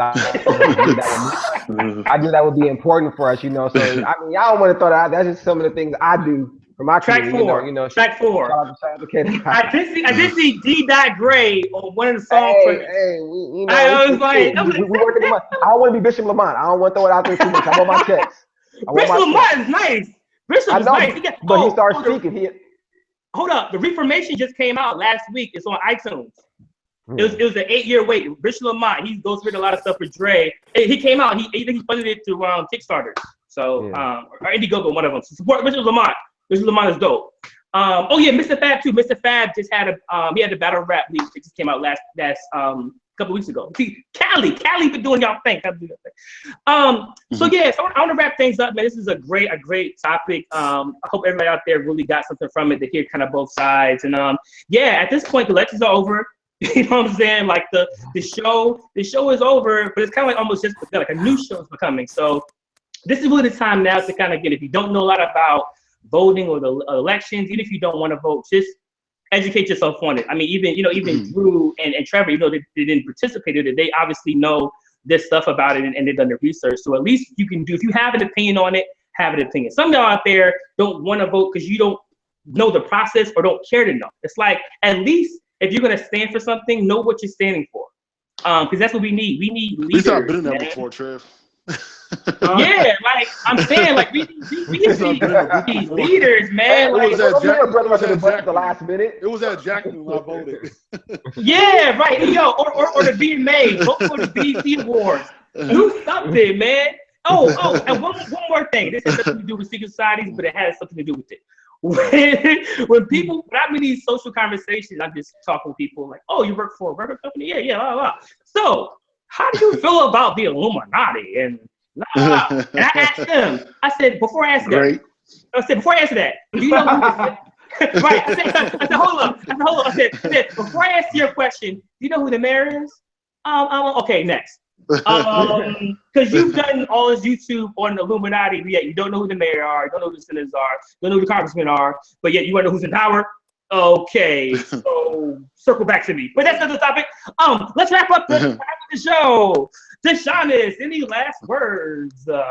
Nah, man. I'm excited, and I learned a lot during these episodes too. You know, we go over, we have our points, but really, I love to have these episodes and these panels and these great co-hosts to kind of learn these different perspectives. So it's very enriching. I hope the same for you guys. Next week we back to the music.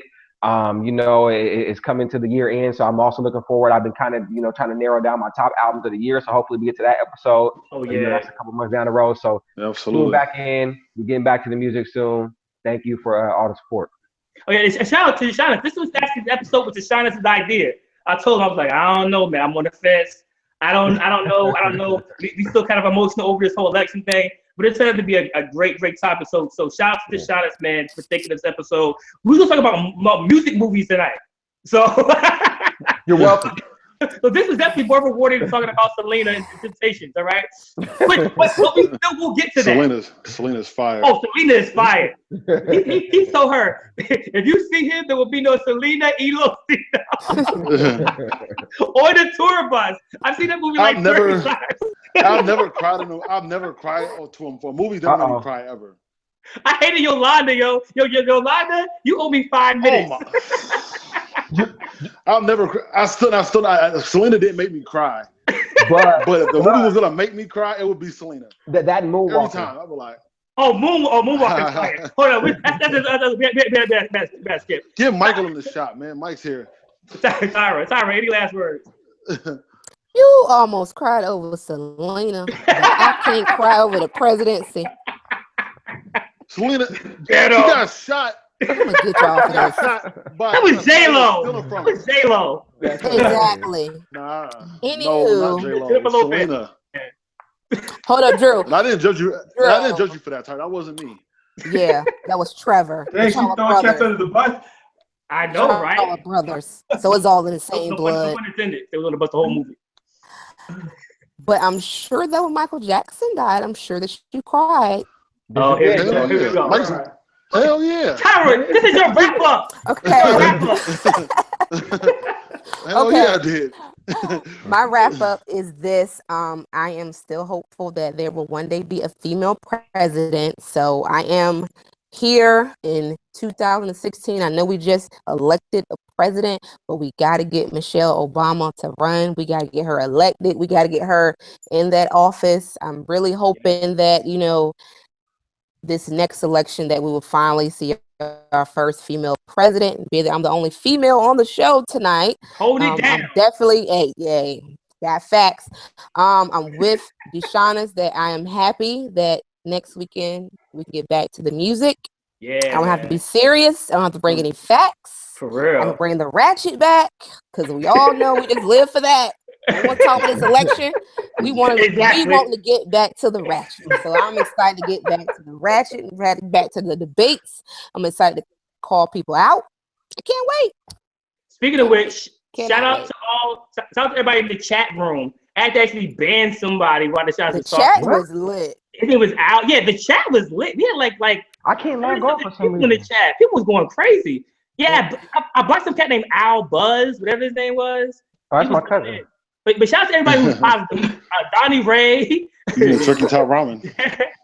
Jonathan Parker, Bryce Blackwell, Talib, I see you. Jaleesa, I see you.